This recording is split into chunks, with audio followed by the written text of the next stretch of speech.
अभिलेखीकरण गर्दा फाइदा र बेफाइदाहरू के हुन्छन् भनेर हामीलाई एकजनाले सोध्नु भएको थियो र अब अभिलेखीकरण गर्नु भनेको चाहिँ तपाईको यदि अब नक्सा पास थिएन अथवा नक्सा पास गरेर पनि त्यहाँ अब तपाईले केही चेन्ज गर्नु भएको थियो त्यसको नियमित निर्माण सम्पन्न लिनु भएको थिएन भने चाहिँ त्यस्तोमा अब अभिलेखीकरण गर्नुपर्ने हुन्छ र अब अभिलेखीकरण गर्दा चाहिँ तपाईले अब त्यो घरको नक्सा बनाउने त्यसको चाहिँ अब स्ट्रक्चरल डिटेलहरू के छ त्यो चाहिँ अब इन्जिनियरहरुबाट भेरिफाई गराएर नै तपाईले पेश गर्नुपर्ने हुन्छ र अब यसरी पेश गरिसकेपछि यदि अब त्यो सुरक्षित रहेछ भने चाहिँ तपाईले अब त्यसको अभिलेखीकरण गर्न सक्नुहुन्छ र अब केही मापदण्डहरू पुगेको रहेनछ सेटब्याक पुगेको रहेनछ भने पनि त्यहाँ अब त्यो भागलाई चाहिँ नक्सामा ह्याच गरेर तपाईले अब पछि परेको खण्डमा चाहिँ त्यो बाटो बढाउँदा होस् अथवा चाहिँ अन्य कामले सरकारी निकायबाट भत्काउन मिल्ने गरी चाहिँ सम्झौता गरेर त्यहाँ अभिलेखीकरण गरिन्छ र अब यसरी अभिलेखीकरण गर्नुको फाइदा भनेको चाहिँ तपाईको घर अथवा त्यो संरचना चाहिँ लिगल बन्छ वैधानिक हुन्छ त्यो चाहिँ अब नगरपालिकामा तपाईले ट्याक्स बुझाइसकेपछि चाहिँ यो अब इलिगल हैन गैर कानुनी हैन यतिकै भत्काउन मिल्दैन भनेर चाहिँ एउटा तपाईको लागि त्यो प्रमाण हुन्छ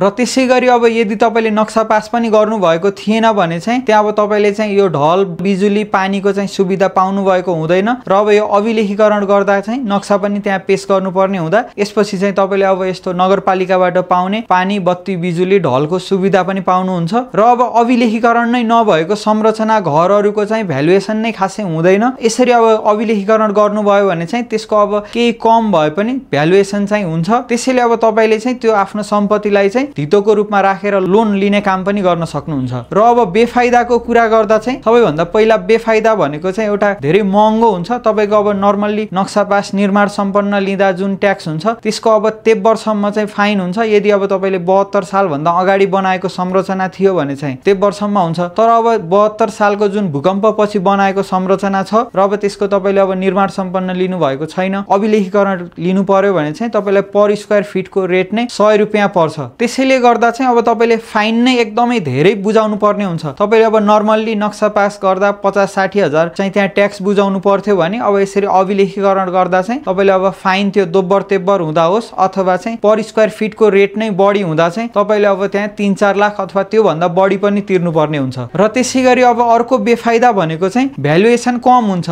जुन अब हाम्रो नियमित निर्माण सम्पन्नहरु हुन्छ यसको भ्यालुएसनको रेट चाहिँ केही बढी हुन्छ भने यस्तो अभिलेखीकरण गरिएको संरचनाहरुको चाहिँ भ्यालुएसन पनि कम हुन्छ र त्यसैगरी अब अभिलेखीकरण गरिसकेपछि पनि त्यहाँ अब जे मापदण्ड पुगेको छैन मानु अब सेटब्याक पुगेको छैन र पछि बाटो बढाउनु पर्यो भने चाहिँ त्यस्तो बेलामा चाहिँ तपाईको जुन घरको अथवा तपाईको जुनसुकै संरचना छ त्यसको सेटब्याकमा परेको भाग चाहिँ भत्काउनु पर्ने हुन्छ त्यसैले अब तपाईले नक्सा पास गर्नु भएको छैन अथवा निर्माण सम्पन्न पनि लिनु भएको छैन भने नगरपालिकाहरुले विभिन्न समयमा चाहिँ अभिलेखीकरणको लागि सूचना निकालेको हुन्छन् त्यो बेलामा चाहिँ तपाईले अब अभिलेखीकरण गरेर आफ्नो घरलाई चाहिँ अब कानुनी रूपमा वैधानिक बनाउन सक्नुहुन्छ तर अब त्यसको लागि चाहिँ केही बढी फाइन तिर्नु पर्ने हुन्छ।